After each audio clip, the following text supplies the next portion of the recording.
Hindi ako bigla.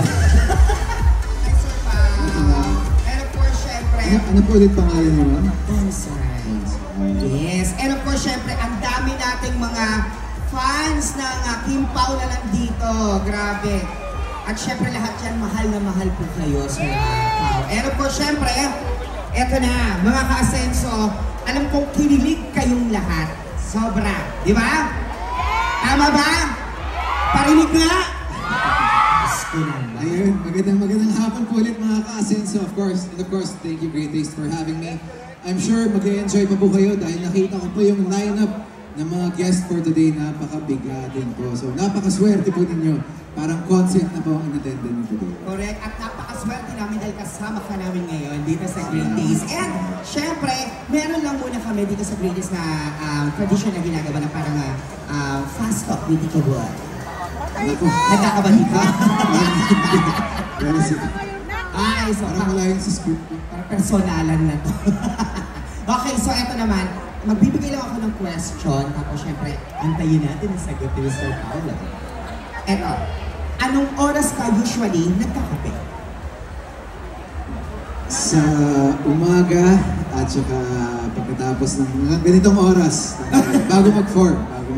Bagong mag-4. Parang makatulog naman. Aba, ibang level. And of course, syempre, strong coffee or creamy? Para sa akin, strong.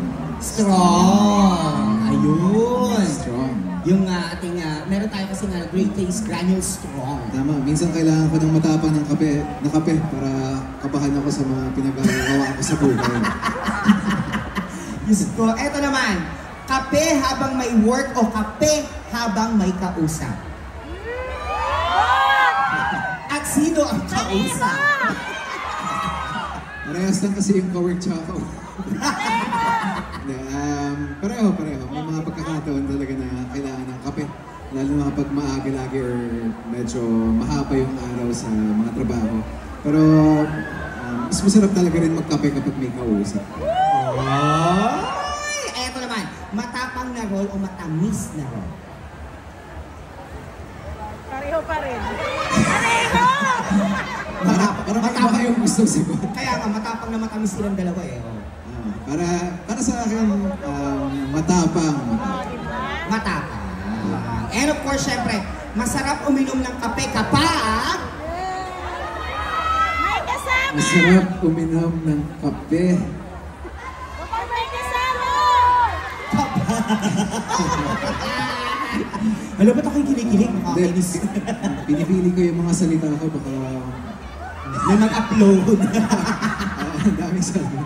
Masarap talaga magkape kapag pasikat pa lang ang araw. Kumbaga, tinatahak mo na yung araw mo na may lakas at may gising. Ayun. So talagang kailangan talaga natin na katulad ng isang Paolo Abilino sa buhay. And of course, syempre, ngayong nakilala natin si Mr. Paolo Abilino ay pagdating sa kanyang kape, may mas gusto ka pa bang sabihin sa ating mga ka-asenso at Great Taste? Yes, unang-una maraming salamat po ulit mga ka-asenso. Taon-taon po ako nandito at masaya po ako lagi na nagpo-perform kasama kayo.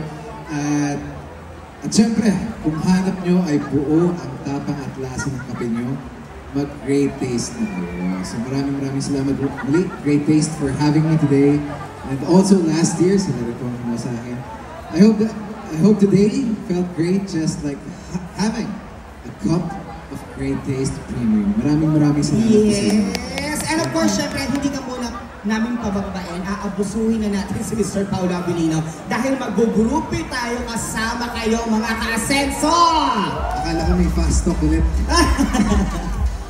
Pwede bang Pwede bang tayo lahat? Tayo po tayo lahat. Ayan, tapos sisigaw tayo ng Great Taste! In 3, 2, 1, go!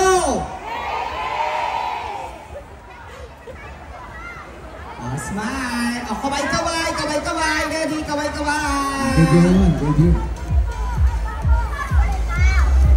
Ayan, maraming salamat po Mr. Paolo Abilino. And magkita-kita po tayo muli dito lamang sa ating ka-asenso Kinap Convention 2025. See you again sa 2026. Uy! Para wala na silang choice. Hindi ko na ako dyan.